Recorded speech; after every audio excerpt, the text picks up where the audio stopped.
Alright mga kaibigan, at ito na, balik na ulit tayo dito sa ating regular routine. Kain po tayo.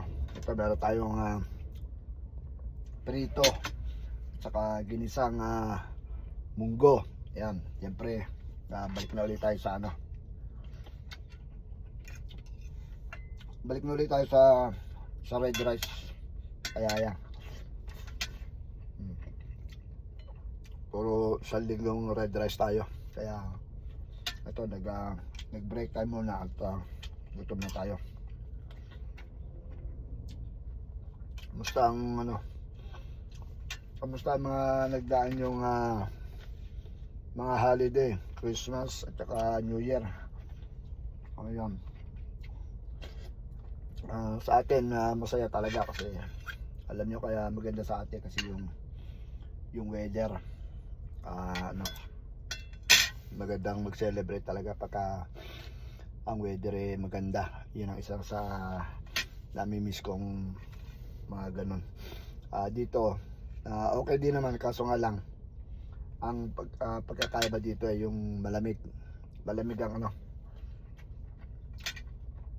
ang panahon, kaya hindi kayo makalabas kundi sa loob lang ng bahay. Mahirap tigil pagka ganyang malamig.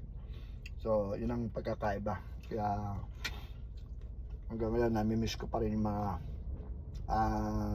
ganong pagkakataon, na lalo na yung mga Christmas. Yan talagang po, ibang Christmas sa atin. Mapipil mo yung ganda ng celebration.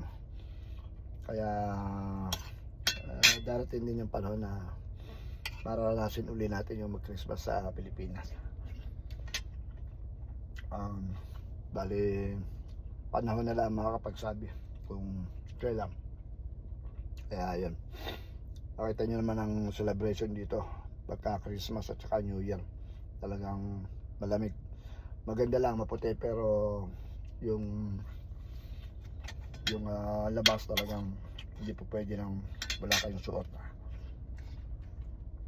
Yun lang po mga kaibigan, at kain muna tayo. Happy New Year ulit sa inyong lahat diyan. Thank you for watching. Bye bye.